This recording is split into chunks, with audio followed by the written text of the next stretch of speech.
Finance ಕಿರುಕುಳಕ್ಕೆ ರೈತ ಬಲಿ.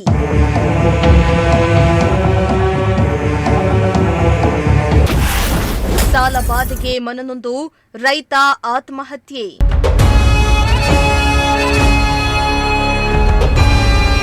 ರಾಜ್ಯಾದ್ಯಂತ ಈ ಮೈಕ್ರೋ ಫೈನಾನ್ಸ್ಗಳ ಹಾವಳಿ ದಿನದಿಂದ ದಿನಕ್ಕೆ ಹೆಚ್ಚಾಗ್ತಾನೆ ಇದೆ ಹೊರತು ಕಡಿಮೆಯಾಗ್ತಾ ಇಲ್ಲ.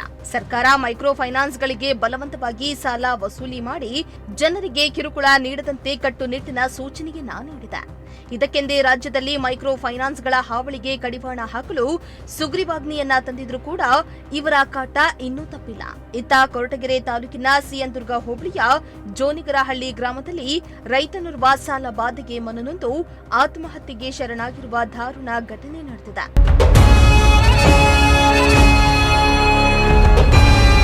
ಇನ್ನು ಆತ್ಮಹತ್ಯೆ ಮಾಡಿಕೊಂಡ ಮೃತ ರೈತನನ್ನ ರಮೇಶ್ ಎನ್ನಲಾಗಿದ್ದು, ಇವರು ಕೃಷಿಯನ್ನ ನಂಬಿ ಜೀವನ ನಡೆಸ್ತಾ ಇದ್ರು. ಹೀಗಾಗಿ ಕೃಷಿ ಹಾಗೂ ಹಸು ಸಾಕಾಣಿಕೆ ಹಲವು ಮೈಕ್ರೋ ಫೈನಾನ್ಸ್ ಸಂಘ ಸಂಸ್ಥೆಗಳಿಂದ ಸಾಲ ತೆಗೆದುಕೊಂಡಿದ್ರಂತೆ. ಇತ್ತೀಚೆಗೆ ಹಸುಗಳಿಗೆ ಕಾಯಿಲೆ ಬಂದು ಸುಮಾರು 20 ಹಸುಗಳು ಸಾವನ್ನಪ್ಪಿದ್ದ ಪರಿಣಾಮ ದೊಡ್ಡ ಆರ್ಥಿಕ ನಷ್ಟ ಉಂಟಾಗಿದೆ.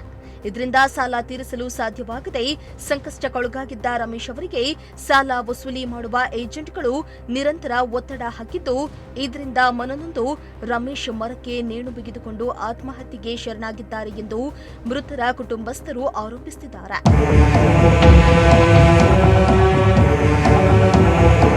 ಇನ್ನು ಮೃತ ರಮೇಶ್ ಅವರ ಅಣ್ಣ ನಾಗರಾಜ್ ಮಾತನಾಡಿ, ನನ್ನ ತಮ್ಮ ಉತ್ತಮ ರೈತನಾಗಬೇಕು ಎಂಬ ಆಸೆಯಿಂದ ಹಲವಾರು ಮೈಕ್ರೋ ಫೈನಾನ್ಸ್ಗಳಲ್ಲಿ ಸಾಲ ಪಡೆದು ಹಸು ಸಾಕಾಣಿಕೆ ಮತ್ತು ಕೃಷಿ ಮಾಡ್ತಾ ಇದ್ದ. ಅಲ್ಲದೆ ಮನೆ ಮೇಲೂ ಕೂಡ ಸಾಲ ತೆಗೆದುಕೊಂಡಿದ್ದ. ಆದರೆ ಕೃಷಿಯಲ್ಲಿ ನಷ್ಟ ಉಂಟಾಗಿ ಸಾಲ ತೀರಿಸಲು ಸಾಧ್ಯವಾಗದೆ ನೇಣಿಗೆ ಶರಣಾಗಿದ್ದಾನೆ ಎಂದಿದ್ದಾರೆ. ನನ್ನ ತಮ್ಮ ರಮೇಶ್ ಸಾಲ ಬಾಧೆ ತಡೆಲಾರ್ದ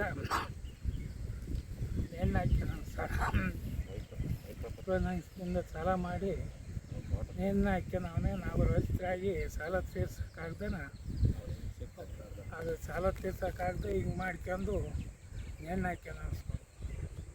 ಎಷ್ಟು ದಿವಸದಿಂದ ಸಾಲ ತೊಗೊಂಡಿದ್ರು? ಈ ಸಾಲ ತೊಗೊಳೋದಕ್ಕೆ ಯಾವ್ಯಾವ ಕಂಪ್ನಿನಲ್ಲಿ ಸಾಲ ತೊಗೊಂಡಿದ್ದಾರೆ? ಮನೆ ಮೇಲೆ ಲೋನ್ ಮೇಲೆ ತಗೊಂಡವನೇ, ಮನೆ ಲೋನು, ಸೀಮೆ ಮೇಲೆ ಎಲ್ಲದ್ರಾಗೂ ಸಾಲ ನಾವು 30 ಲಕ್ಷ ಐತೆ.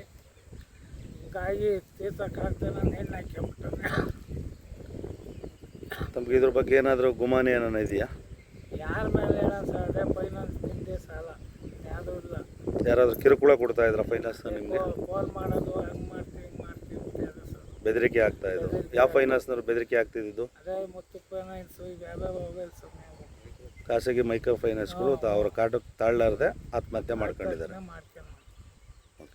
ಸದ್ಯ ವಿಷಯ ತಿಳಿದು ಕೊರಟಗೆರೆ ಠಾಣೆಯ ಪೊಲೀಸರು ಘಟನಾ ಸ್ಥಳಕ್ಕೆ ಭೇಟಿಯನ್ನ ನೀಡಿ ಪರಿಶೀಲನೆಯನ್ನ ನಡೆಸಿದ್ದು, ಪ್ರಕರಣವನ್ನ ದಾಖಲಿಸಿಕೊಂಡು ಮುಂದಿನ ತನಿಖೆಯನ್ನ ಆರಂಭಿಸಿದ್ದಾರೆ. ಭರತ್, ಪ್ರಜಾಶಕ್ತಿ ಟಿವಿ, ಕೊರಟಗೆರೆ.